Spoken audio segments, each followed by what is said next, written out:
జవహర్లాల్ నెహ్రూ గారు ఉన్నప్పుడు మన దేశానికి అందించిన గొప్ప సంపద. అదేవిధంగా ఈరోజు వ్యవసాయ విప్లవం, హరిత విప్లవం, ఈరోజు సర్ప్లస్ ఫుడ్, మనం ఈరోజు మిగులు మనకి ఈరోజు ఉత్పత్తి వచ్చింది అని అంటే ఆనాడు పండిత్ జవహర్లాల్ నెహ్రూ గారు మొదలుపెట్టిన పూర్తి చేసిన బాగ్రానగర్ డ్యామ్ కావచ్చు, నాగార్జున సాగర్ డ్యామ్ కావచ్చు, శ్రీశైలం డ్యామ్ కావచ్చు, ఎస్ఆర్ఎస్పి కావచ్చు, ఆనాటి దేశ ప్రధానమంత్రి ఫ్లోరైడ్ బాధిత నల్గొండ జిల్లా గురించి ఆలోచన చేసి నాగార్జున సాగర్ డ్యామ్ కట్టారు. ఎడారిగా మాత్రమే పాలమూరు రంగారెడ్డి జిల్లాలను దృష్టిలో పెట్టుకొని, రాయలసీమ జిల్లాలను దృష్టిలో పెట్టుకొని శ్రీశైలం ప్రాజెక్టును కట్టడం జరిగింది. ఉత్తర తెలంగాణ వాడి పంటలతో పచ్చని పైర్లతో ఉండాలి అంటే శ్రీరామ్ సాగర్ ప్రాజెక్టు కట్టాలి అని ఆనాడు పండిత్ జవహర్లాల్ నెహ్రూ గారు మన తెలంగాణలో ప్రాజెక్టులు పునాదిరాయి వేయడం జరిగింది. ఆ ప్రాజెక్టులో ఈరోజు తెలంగాణ రాష్ట్రంలో పండుతున్న పంటలకు ఈనాటికి ఆ ప్రాజెక్టుల మీదనే మన వ్యవసాయం ఆధారపడ్డది. కొత్తగా మొదలుపెట్టిన ప్రాజెక్టుల గురించి నేను చెప్పవలసిన అవసరం లేదు, కానీ కట్టడం కూడడం అంతా కూడా 3 ఏళ్ళకి గడిపోయింది. ఆ విషయం 1,00,000 కోట్లు ఖర్చు అయితే కట్టడం కూడడం ఒకరి నాయకత్వంలో జరిగిపోయింది. కానీ పండిత్ జవహర్లాల్ నెహ్రూ గారు పెట్టిన నాగార్జున సాగర్, శ్రీశైలం, శ్రీరామ్ సాగర్ లాంటి ప్రాజెక్టు ఎన్ని ప్రకృతి వైపరీత్యాలు వచ్చినా తట్టుకొని నిలబడి ఈనాడు సాగునీటిని నిరాకృత విద్యుత్ రంగంలో కూడా మన బలమైన రాష్ట్రాన్ని నిలబెట్టడానికి ఉపయోగపడింది. అదేవిధంగా శ్రీమతి ఇందిరాగాంధీ గారు తీసుకొచ్చిన revolutionary reforms, agriculture ceiling act, రాజభరణాల రద్దు, బ్యాంకుల జాతీయకరణ, ఇలాంటి ఎన్నో గొప్ప నిర్ణయాలు చేయబట్టి ఈ ఒకనాడు శ్రీమంతులకు, రాజులకు, రాజ్యాలు ఉన్న వాళ్ళకే బ్యాంకులు ఉంటాయి. అత్యంత నిరుపేద కూడా బ్యాంకులో ఖాతా తెరవచ్చు, బ్యాంకులో డిపాజిట్ పెట్టవచ్చు, ఆ బ్యాంకు నుంచి రుణాలు పొందవచ్చు అనే విధానాన్ని శ్రీమతి ఇందిరాగాంధీ గారు మన దేశానికి ఇవ్వడం జరిగింది. ఎన్నో రకాల మార్పులు, బలమైన నాయకత్వం ఉన్న శ్రీమతి ఇందిరాగాంధీ గారికి ఇచ్చింది. అదేవిధంగా వారి తర్వాత వచ్చిన రాజీవ్ గాంధీ గారు ఈ దేశం ప్రపంచ దేశాలతో పోటీ పడాలి అని అంటే ఎడ్యుకేషన్ అండ్ ఎడ్యుకేషన్ కాదు, సాంకేతిక విప్లవం రావాలి అని మన దేశాన్ని కంప్యూటర్ పరిచయం చేయడం జరిగింది. ఈరోజు సాంకేతిక నిపుణులు ప్రపంచంలోనే ఐటీ ఇండస్ట్రీని మనం శాసించగలుగుతున్నాం అంటే మన దేశానికి రాజీవ్ గాంధీ గారి కంప్యూటర్ ని పరిచయం చేసింది. ఇదే కాదు, ఈరోజు మన దేశంలో, మన రాష్ట్రంలో, మన గ్రామాలలో, మన తండాలలో, మన గూడాలలో ఆడపిల్లల చేతుల్లో కూడా ఐఫోన్ వచ్చింది. ఈ ఐటీ విప్లవం, ఈ టెలికాం విప్లవం, శామ్ పిట్రోడా గారు ఈ దేశం అభివృద్ధి పదం వైపు నడవాలి అంటే సాంకేతిక విప్లవం రావాలి, అందులో టెలికాం రంగాన్ని లిబరలైజ్ చేయాలి అని ఈ రోజు మన దేశానికి ఆ టెలికాం రంగాన్ని పరిచయం చేసింది. కాబట్టి ఒకప్పుడు ఆగర్భ శ్రీమంతుల ఇళ్లలోనే టెలిఫోన్ సౌకర్యం ఉండేది. ఎవరింట్లో ఫోన్ ఉందంటే అదొక పెద్ద స్టేటస్ సింబల్ ఉండేది. కానీ ఈరోజు ఊళ్ళలో ఉన్న ఆడబిడ్డ దగ్గర కూడా 2 ఫోన్లు పెట్టుకునే స్థితికి మన దేశం అభివృద్ధి పనుల వైపు నడిచింది అంటే శామ్ పిట్రోడా గారు సాంకేతిక విప్లవాన్ని మన దేశానికి పరిచయం చేస్తే రాజీవ్ గాంధీ గారు దాన్ని ముందుకు తీసుకెళ్ళారు. కాబట్టి ఈ రోజు మనం ఐటీలో కానీ టెలికాం లో కానీ ప్రపంచాన్ని శాసించగలిగిన స్టేజ్ లో ఉన్నాము అని అంటే ఒక బలమైన నాయకుడు. ఆ తర్వాత మన దేశంలో ఉన్న 1,00,000 మంది యువకులకు ఉద్యోగ ఉపాధి అవకాశాలు కల్పించాలి అంటే క్లోజ్ ఎకానమీ కాదు, ఓపెన్ ఎకానమీ ఉండాలి. ప్రపంచ దేశాల నుంచి పెట్టుబడులను ఆకర్షించాలి, ప్రపంచ పారిశ్రామికవేత్తలను మన దేశానికి ఆహ్వానించిన పెట్టుబడులకు రక్షణ కల్పించాలని ఒక బలమైన ఆకాంక్ష ఆలోచనతో మన బిడ్డ, మన తెలంగాణ బిడ్డ, ఈ రోజు మిత్రుడు దుద్దిల శ్రీధర్ బాబు గారు ఎక్కడి నుంచి అయితే ప్రాతినిధ్యం వహిస్తున్నారో అదే మంత్రి నుంచి శాసనసభ్యులుగా మొదలుపెట్టి ఈ దేశానికి ప్రధానమంత్రిగా ఎదిగిన పివి నరసింహారావు గారు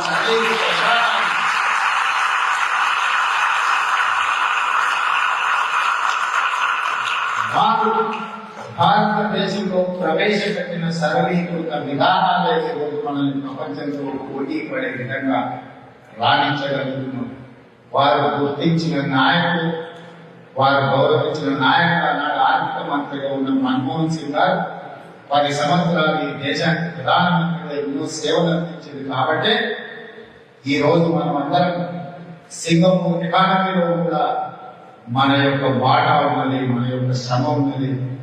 ఈ రోజు ఇక్కడనే కాదు, ఎక్కడికి వెళ్ళినా ఒకప్పుడు ప్రజలు అనుకునే వాళ్ళు ఎవరెస్ట్ శిఖరం పెట్టినా అక్కడ ఒక మలయాళీ ఉంటాడు, టీ అమ్ముకుంటాడు. ఈ రోజు మలయాళీ తలదనే విధంగా మన వాళ్ళు ప్రపంచంలో ఏ మూలకి వెళ్ళినా తెలుగు వాళ్ళు మనకు అనుకున్నారు. అది ఒక గొప్ప గౌరవం. దీనికి పివి నరసింహారావు గారు మన్మోహన్ సింగ్ గారు చేసిన సరళీకృత విధానాల పాటలే అని చెప్పి నేను కాదు, మీరందరూ కాంగ్రెస్ తో విభేదించినా కూడా ఈ విషయంలో మాత్రం మీ అందరికి ఏకాభిప్రాయం ఉందని చెప్పి నేను ఈ సందర్భంగా భావిస్తున్నాను. ఇది చరిత్ర. మరి భవిష్యత్తు 10 సంవత్సరాలైన తెలంగాణ రాష్ట్రాన్ని సాధించుకోలేదు. 10 సంవత్సరాలలో తెలంగాణ రాష్ట్రంలో జరిగిన అభివృద్ధి, విధ్వంసమా, దోపిడీనా, అవినీతినా ఇలాంటి విషయాలు ఏమి నేను మాట్లాడదలుచుకోలేదు. వాటి గురించి నేను ప్రస్తావించదలుచుకోలేదు. సరైన వేదిక కాదు. కానీ తెలంగాణ బిడ్డగా తెలంగాణ ఏ రకంగా ముందుకు తీసుకెళ్లాలో మనం ఈరోజు ఆలోచన చేయాల్సిన అవసరం ఉందా లేదా ఒకసారి ఆలోచించేయండి. ఈరోజు సింగపూర్ లో తెలంగాణ రాష్ట్ర ముఖ్యమంత్రి ఉన్న నేను, ఐటీ అండ్ ఇండస్ట్రీస్ మినిస్టర్ ఉన్న మిత్రుడు శ్రీధర్ బాబు గారు, పెద్ద అపారమైన అనుభవం పోచారం శ్రీనివాస్ రెడ్డి గారు సింగపూర్ వీధుల్లో ఈ అభివృద్ధిని తిరిగి ఎందుకు చూస్తున్నాము? మనం మన దగ్గర అభివృద్ధి చేస్తూ ఉంటే మనమే మన దగ్గర అభివృద్ధి ప్రపంచాన్ని మనం ఆహ్వానించి చూపించుకునేవాళ్ళం కదా. ఈరోజు ప్రపంచం అంతా ముందు తెచ్చుకుంటే మనం వెనక్కి వెళ్దామా? ప్రపంచంలో పోటీ పడి ప్రపంచంలోనే అంతకంటే ముందు బాగా నిలబడి మన రాష్ట్రాన్ని అభివృద్ధి చేసుకుందామా? ఈ రోజు మనందరం ఆలోచన చేయాలి. ఆనాడు తెలంగాణ రాష్ట్ర ఉద్యమం ఉబ్బెత్తున పోరాటం జరుగుతున్నప్పుడు మీరెవరు మాకెందుకు ఆయన కూడుకోరు. ఇప్పుడే మిత్రుడు రమేష్ చెప్పారు, మేము శ్రీకృష్ణ కమిటీకి సంతకాలు పెట్టుకోవడమే కాదు 3000 మంది పాస్టర్ల వివాదం కూడా సపోర్ట్ డాక్యుమెంట్ కింద మేము సబ్మిట్ చేసినాం. మేము తెలంగాణ రాష్ట్రం కావాలనుకుంటున్నాం, సింగపూర్ లో ఉన్నాం కూడా అని మీరు ఏ విధంగా అనుకుంటూ, అదేవిధంగా విశ్వేశ్వరు ఉన్నాడు అక్కడ అమెరికాలో ఉండే వేలాది లక్షలాది మంది తెలంగాణ రాష్ట్రం కావాలి అని అమెరికా వీధుల్లో కూడా తెలంగాణ రాష్ట్రం కోసం నినాదం చేసింది. ఈ రకంగా ప్రపంచంలో ఏ ఊళ్ళలో ఉన్నవాడైనా తెలంగాణ బిడ్డ తెలంగాణ రాష్ట్రం కావాలి అని కోరుకుంటున్నాడు. మరి మీరు కోరుకున్న తెలంగాణ వచ్చింది. 10 సంవత్సరాల తర్వాత ఒకసారి వెనక్కి చూడండి. మీ కోరుకున్న తెలంగాణ మీరు అనుకున్నంత అభివృద్ధి జరిగిందా? అంత బలమైన నాయకత్వం అక్కడ ఉన్నదా? ఈ రోజు ఆ తెలంగాణ ప్రపంచంలో పోటీ పడేది. మీరు ఎక్కడికో వెళ్ళి ఎక్కడికో ఉద్యోగ ఉపాధి అవకాశాలు పొందాలన్నా, లేకపోతే మన తెలంగాణ రాష్ట్రంలో హైదరాబాద్ నగరం నడిపొట్టు నిలబడి ఈ రాష్ట్రం నాది, రాష్ట్ర అభివృద్ధిలో నేను భాగస్వామ్యం అవుతాను, నాకున్న అవగాహన, నాకున్న విజ్ఞత ఈ రాష్ట్ర అభివృద్ధికి పెట్టుబడిగా పెడతానని చెప్పుకోవడానికి పరిస్థితులు ఉన్నాయా? ఈ రోజు ఈ దేశంలో నేను ఈ పొలిటికల్ ఎగ్జిక్యూటివ్స్ మీ మాత్రమే కలిసి పంపినా, శ్రీధర్ బాబు గారు నేను కలిసి 40 సంవత్సరాలు 30 సంవత్సరాల క్రితం సింగపూర్ మొత్తం ఒక డంపింగ్ యాక్టివ్ ఉంటే, ఇక్కడ ఉన్న రివర్ ఒక కలుషితమైన వాతావరణంలో ఉంటే, మేము పట్టుదలతో కృషి చేసి 10 సంవత్సరాల ప్రపంచ పర్యాటకులందరినీ ఆకర్షించే విధంగా ఈరోజు అభివృద్ధి చేసాం. రేపు మీరు చూడబోయే సింగపూర్ నది ఒకప్పుడు కాలుష్యంతో పెట్టు విట్టాడుకుంటే దాన్ని ప్రక్షాళన చేసినది మా నాయకుడు అని గొప్పగా ఆ మంత్రి గారు చెప్తుంది. అదేవిధంగా అండర్ డ్రైనేజ్ కావచ్చు, లేకపోతే మెట్రో రైల్ కావచ్చు, లేకపోతే పార్క్స్ కావచ్చు, లేకపోతే ఇన్వెస్ట్మెంట్స్ బ్యాంకింగ్ సిస్టమ్ కావచ్చు, ప్రపంచంలో ఉండే అన్ని బ్యాంకింగ్ వ్యవస్థలకు సింగపూర్ ఒక వేదికగా, సింగపూర్ నుంచి ఈరోజు సర్వీస్ సెక్టర్ లో మేము పనిచేస్తున్నామని వాళ్ళు గొప్పగా చెప్పుకున్నారు.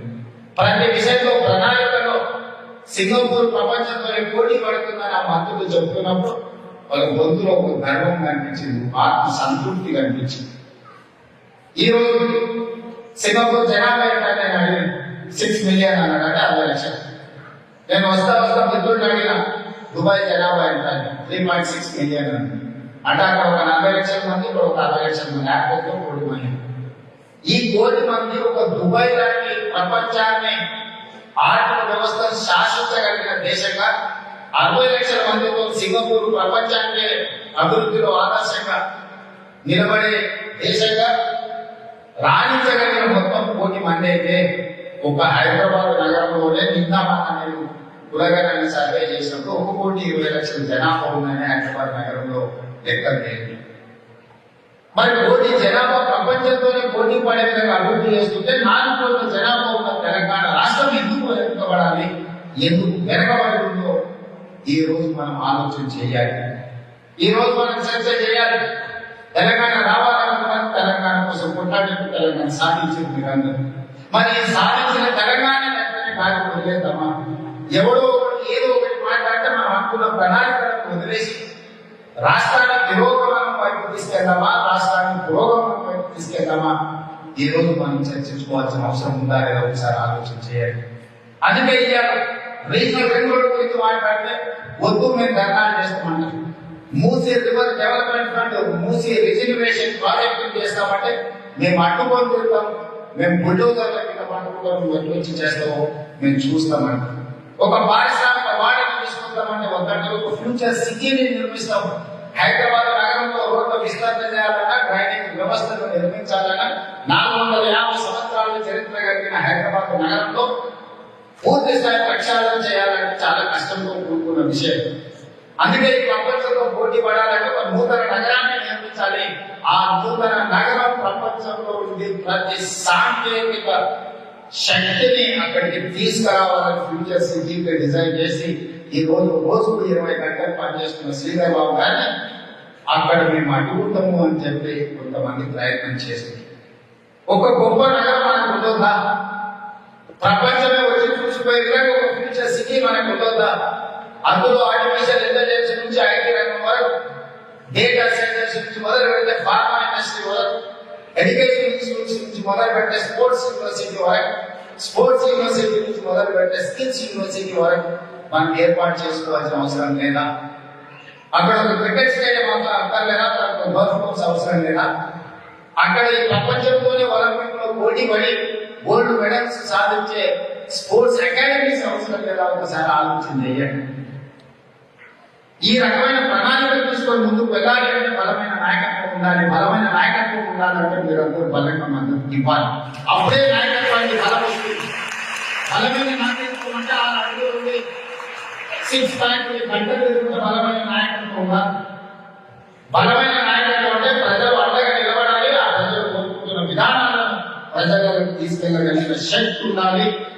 ఒడిదుడుకులను ఎదుర్కొని తట్టుకొని నిలబడగలిగిన నాయకత్వం ఉండాలి. ఈ రోజు ఒకనాడు దేశానికి నాయకత్వం అందించిన తెలంగాణ, ఈ దేశాన్ని ప్రపంచంలో పోటీ పడగలిగిన విధంగా తీర్చిదిద్దిన తెలంగాణ నాయకత్వం ఈ రోజు తెలంగాణ రాష్ట్రాన్ని అనుకోలేకపోతుంది అంటే ఇది తలవంపుడు కాదా? మనం ఒకసారి ఆలోచన చేయాలి. 10 సంవత్సరాలు ఏలినోడు, 10 సంవత్సరాలు ప్రణాళిక చేసిన చెప్పినోడు ఈ రోజు అభివృద్ధి కోసం రచిస్తున్న ప్రణాళికలను అడ్డుకుంటే ఇది న్యాయమా? మీరు లేకపోతే తెలంగాణ ఉండొద్దా?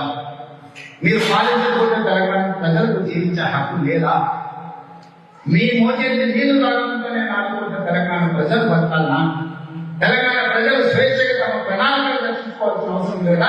ప్రజలు ఎన్నుకున్న ప్రభుత్వం ప్రజల కోసం ప్రణాళికలు రచించి ప్రజలకు అభివృద్ధి పరమైన పడిపై ప్రపంచ దేశంలోనూ మేలు రాష్ట్రంగా, ప్రపంచ దేశాలతోనే పోటీ పడే దేశంగా దేశాల కంటే కూడా అత్యధికంగా అభివృద్ధి సాధించే రాష్ట్రంగా తెలంగాణ ఉండొద్దా? మీరు ఒకసారి ఆలోచన చేయండి. ఇవాళ సింగపూర్ ఇంత అభివృద్ధి సాధించింది అంటే ఇవాళ సింగపూర్ ప్రపంచ దేశాలకు ఆదర్శంగా నిలబడేది అంటే ఒక బలమైన నాయకత్వం, ప్రణాళికలు. నేను ఇంతకుముందు వస్తూ మిత్రులకు చెప్పిన తెలంగాణ రాష్ట్రం పెట్టుబడులను అభివృద్ధి కోసం ఆకర్షించగలిగే ఆలోచన, రాష్ట్ర ప్రజలు కట్టిన పన్నులతో సంపదను సృష్టించి సంక్షేమ పథకాన్ని పేద ప్రజలకు అందించే విధానంలో ముందుకు వెళ్ళాలి అని అనుకుంటుంది.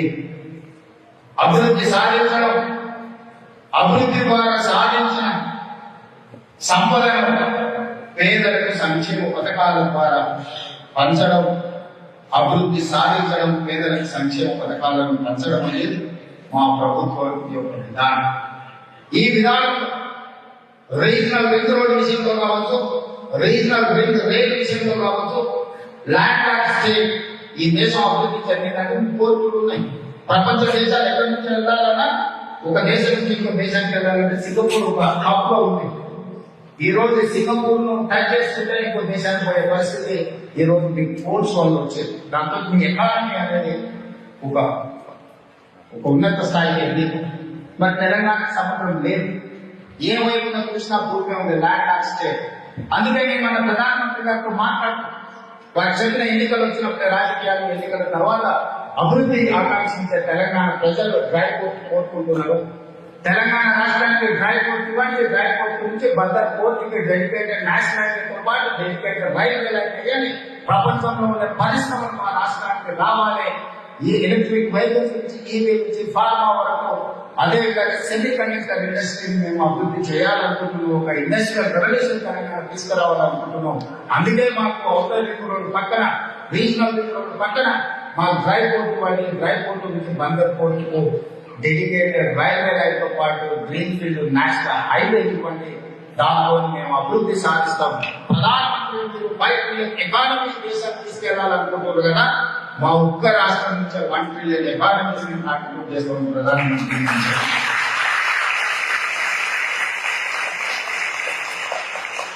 మనకి ఏం పెట్టవాలి మిమ్మల్ని అడగదలుచుకుంది. ఐటీలో మనతో పోటీ పడే వాళ్ళని ఇవాళ సిలికాన్ వ్యాలీ మన 15 నడుస్తుంది. ఫార్మా రంగంలో దేశంలోని బల్క్ డ్రగ్స్ ఉత్పత్తిలో 11% మన ఒక తెలంగాణ రాష్ట్రం నుంచే ఉంది. ఈ రోజు కోవిడ్ ఆ వ్యాక్సిన్ వస్తే మనం ప్రపంచంలో పోటీ పడి కోవిడ్ వ్యాక్సిన్ మన రాష్ట్రంలో ఉత్పత్తి చేస్తుంది. మన కౌటరికలు ఉంది, అంతర్జాతీయ ఎయిర్పోర్ట్ ఉంది, ఐటీ కంపెనీలు ఉన్నాయి, హైటెక్ సిటీ ఉన్నది, మెట్రో రైల్ ఉంది, కృష్ణా గోదావరి జలాలు హైదరాబాద్ నగర దాహాన్ని తీర్చడానికి మన దగ్గర ఉన్నది. ప్రపంచ దేశాల నుంచి రావడానికి అన్ని రకాల కనెక్టివిటీ ఉన్నది. ఇంత అద్భుతమైన సహజ వనరులు ఉన్న తెలంగాణ రాష్ట్రం ప్రపంచంలో పోటీ పడే విధంగా అభివృద్ధి పనులు వైపు నడిపించాలన్న మా సంకల్పాన్ని మీ అందరి మద్దతు ఉండాలి. నాకు మా శ్రీధర్ బాబు గారి వేరే కోరికలు లేవు. మేము జీవితంలో అన్ని చూసాం. వారి యంగ్లోనే చాలా పోర్ట్ఫోలియో చూసి నేను 20 సంవత్సరాలు ప్రతిపక్షంలో ఉండి సరాసరి ముఖ్యమంత్రికి వచ్చిన జీవితంలో చాలా ఓడిపోతూ చూసాను. ఇక మా లక్ష్యం తెలంగాణ ఒక బలమైన రాష్ట్రంగా, ఆర్థిక అభివృద్ధి చెందిన రాష్ట్రంగా, ప్రపంచంలో పోటీ పడే రాష్ట్రంగా, న్యూయార్క్, టోక్యో, దుబాయ్, సింగపూర్ లాంటి దేశాలు కూడా మన రాష్ట్రానికి వచ్చి చూసే విధంగా ఈ రాష్ట్రాన్ని అభివృద్ధి పదం వైపు నడిపించాలి. ఈ రీజనల్ రింగ్ రోడ్డు పూర్తి చేయాలి. ఈ మూసీ రివర్ రిజర్వేషన్ పూర్తి చేయాలి. ఈ రోజు పెండింగ్ లో ఉన్న సాంకేతిక ప్రాజెక్టులను పూర్తి చేయాలి. సెమీ కండక్టర్ ఇండస్ట్రీని అభివృద్ధి పదం వైపు నడిపించాలి.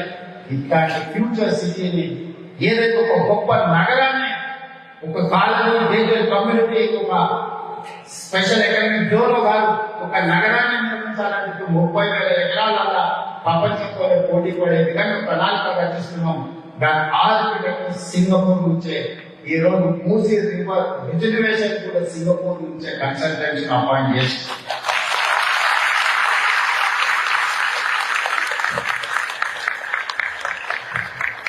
ఇలా సింగపూర్ లో ప్రతి ప్రాజెక్టు, ప్రతి మూల తిరిగి చూస్తున్నాము అని అంటే, ఇంతకంటే గొప్పగా మన తెలంగాణ రాష్ట్రాన్ని, హైదరాబాద్ నగరాన్ని అభివృద్ధి పరం వైపు ఎలా తీసుకెళ్లాలన్న ఆలోచనతోనే ఈ రోజు సింగపూర్ లో పర్యటన చేపడుతున్నాం. ఈ సందర్భంగా మిమ్మల్ని కలిసినందుకు సంతోషం. నా విజ్ఞప్తి ఒక్కటే, మీ నుండి మేము ఏమి ఆశిస్తాము. ఆనాడు తెలంగాణ కోసం ఎట్లయితే తెలంగాణ రాష్ట్రం కావాలని నిలదీసిందో, ఈ తెలంగాణ రాష్ట్రం ప్రపంచంలోనే పోటీ పడాలి. ఆ విధంగా సహకరించే నాయకత్వాన్ని తెలంగాణ సమాజం నుంచి బహిష్కరిస్తామన్న సందేశాన్ని మీరు ఇక్కడ నుంచి పంపించండి. తెలంగాణ అభివృద్ధిని అడ్డుకుంటే మళ్ళీ మనం తిరిగి కోరుకోవడం కష్టము. ప్రపంచం వేగంగా వెళ్తుంది. వేగంగా ప్రపంచంతో పోటీ పడాలి అంటే వారి వేగంగా మనం ప్రణాళికలు రచించుకోవాలి. దానికి మీ అందరి సహకారం ఉండాలి. ఏదో రకంగా కక్షతోనో, కుట్రతోనో, కుతంత్రాలతోనో, దుర్బుద్ధితోనో ఈ అభివృద్ధిని అడ్డుకోవాలని కొంతమంది కుతంత్రాలు పన్నుతున్నారు. కుట్రదారులను గుర్తించండి, వాళ్ళని నియంత్రించండి. నాడు తెలంగాణ రాష్ట్రాన్ని అడ్డుకున్న వాళ్ళు ఈ దేశంలో తొలగించడం ఎడ్యుకేషన్ అండ్ ఇరిగేషన్ ఒక రెవల్యూషన్ తీసుకున్న వాళ్ళు ఉన్నంతలో